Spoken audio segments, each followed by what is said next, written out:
OK, zdravím vás pri dnešnom videu, ktoré bude opäť zamerané na inteligentné objekty. A dnes si ukážeme ich možné využitie z hľadiska že fotomontáži, ale skôr také montáže. To znamená napríklad, keď si chcete vytvoriť nejakú fotogalériu alebo kalendárik alebo niečo podobné. To znamená, že najprv si nastavíme pôvodnú nejakú montáž, to znamená celkový rozmer. Máme tu na štvorku 210 na 297, OK.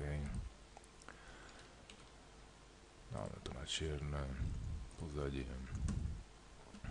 Takže, pointa je v tom, do tejto montáže chceme vytvoriť kalendárik pozostávajúci z týchto fotografií. Ako prvé urobíme to, že zoberieme si nejaký obrázok, otvoríme ho, dáme Ctrl+A, Ctrl+C, Ctrl+V, zatvoríme obrázok, Ctrl+V. A kto videl predchádzajúce video o inteligentných objektoch, vie, že teraz tu mám klasickú vrstvu. Ak ja urobím to, že ju zmenším a následne o 20 krokov sa rozhodnem, že to chcem mať trošku väčšie, respektíve do pôvodnej veľkosti, to znamená zase stratil som Quantum Pixel. Na tejto fotografii to nie je až tak vidno, z hľadiska toho, že je strašne nekvalitná, ale keby ste mali nejakú veľmi HD-čkovú kvalitu, tak by ste to videli. Alebo skúsim to zmenšiť ešte dramatickejšie, aby to bolo možno viac viditeľné. No, teraz je to myslím, že celkom jasné. To znamená, je to klasická vrstva, zmenšil som, zväčšil späť a pixle sú preč. To znamená, dáme delete, dáme si tu na pôvodnú fotografiu, ktorá tiež nie je bohvie ako kvalitná, no ale na účely to stačí. Takže my si teraz tento objekt skonvertujeme na inteligentný objekt a teraz môžeme smelo zmenším a dáme to opäť veľké, väčším, vidíte, ostali tie pixle. Je to možno vďaka tomu, že je to inteligentný objekt a naša fotografia je tu na vnútri. Takže teraz to zavrieme. Mám tu na jeden inteligentný objekt, dáme si jednotka. Urobíme to, že tento inteligentný objekt si upravíme. To znamená, že máme nejakú predstavu, chceme teraz povedzme tie fotky dostať do krúžku. To znamená urobiť z nich nejaké výrezy. Vyberieme si selekciu, transformujeme tak, aby to zhruba sedelo na našu fotku. Tam. Robím to všetko len tak by the way, by očko, lebo pointa je práve v tých inteligentných objektoch. To znamená, dáme si masku, dáme si nejaký ten rámček, tak. No, myslím, že to by aj stačilo. Tak, to znamená, že chceme to, aby sme tu mali všetkých týchto 6, 2, 4, 6 fotografií vnútri našej montáže, aby mali rovnaký tvar, to znamená rovnaký krúžok, rovnaký efekt, všetko. V podstate máme vytvorený prvú vrstvu. Teraz si trošku zmenšíme, aby nám tu navošli do tých 6 obrázkov. Povedzme napríklad takto. OK. Dobre. Pri vytváraní vrstvy klasickej jej kopie, to znamená stlačí podržať Alt, potiahnem, mám kópiu. Čo to znamená ale pri inteligentných objektoch? My sme vytvorili kópiu nášho originálu. To znamená, ak ja teraz upravím, pozrime, otvorím tu prvý inteligentný objekt, dáme si Windows Range, tak, to znamená, tento inteligentný objekt je táto fotografia. Ja keď zoberiem štetec a niečo tu náznem, uložím to, automaticky je to v obidvoch vrstvách. To je problém, lebo my chceme, aby tie fotografie boli iné. Takže urobíme to inak. To vrátim späť. zavriem, uložím, tým pádom sa nám aktualizuje táto vrstva. To znamená, že cez Alt a klasickým posunutím nie je to dobrá cesta pri vytváraní inteligentných objektov, jedine v tom prípade, ak by ste chceli, aby boli úplne identické. To sa dá, ale my chceme iné fotky. Takže zmažem túto vrstvu a dáme New Smart Object via Copy. To znamená, ťuknem, máme tu na prvú kópiu, máme si tu ako vrstva 2. Čo sa stalo teraz? Ťuknem zase na ilustráciu na ten prvý objekt. OK. Tab. Robím to isté. Máznem. Momentík. Ešte sa posunieme sem. Dáme si tu na tú druhú vrstvu. Takto. Máme tu na 2.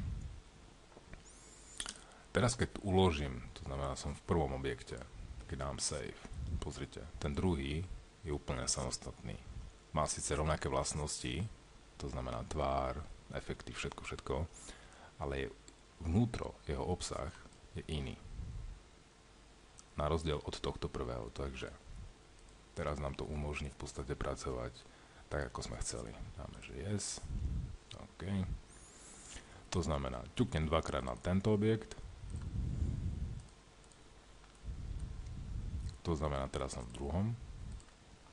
A tu nám môžeme dať file, place, povedzme, dáme túto fotku. Nie sú kvalitné, sú sfotnené len klasicky z mobilu, ale pre ilustráciu našu budú stačiť, to znamená dáme.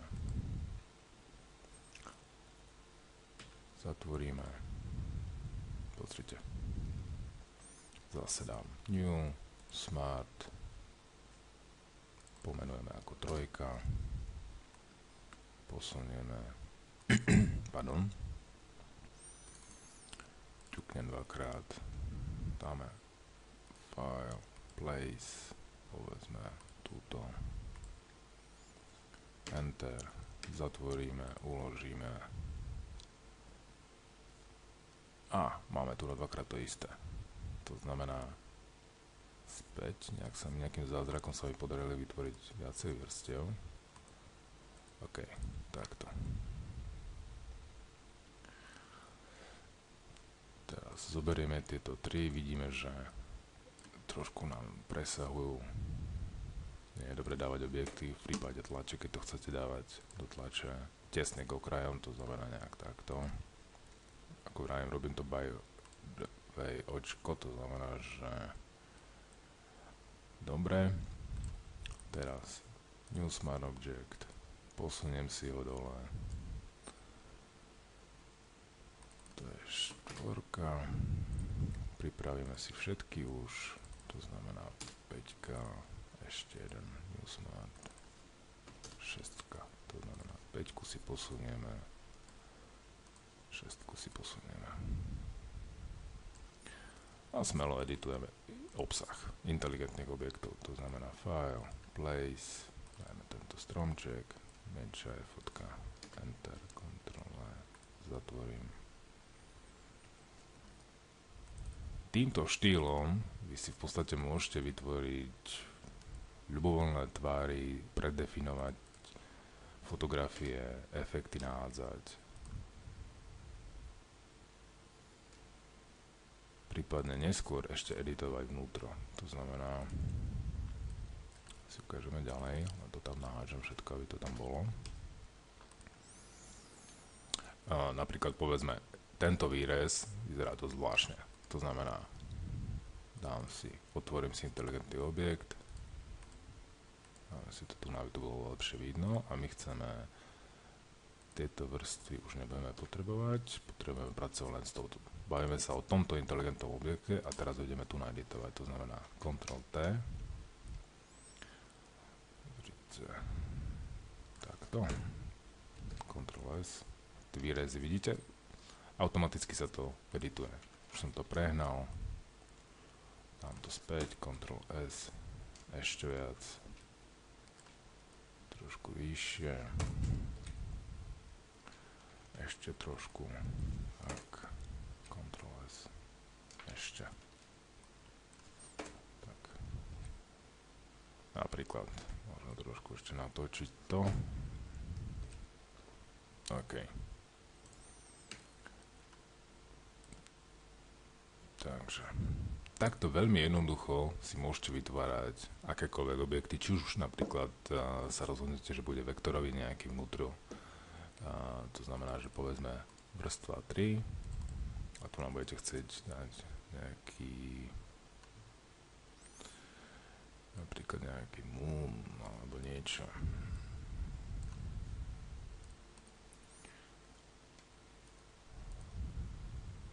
OK. Filter, blur. OK.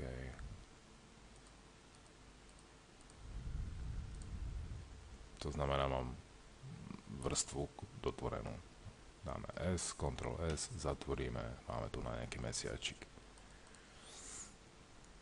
To sú ďalšie výhody inteligentných objektov a okrem iných, ktoré sme si spomínali v predchádzajúcej časti. Ďakujem za zhliadnutie.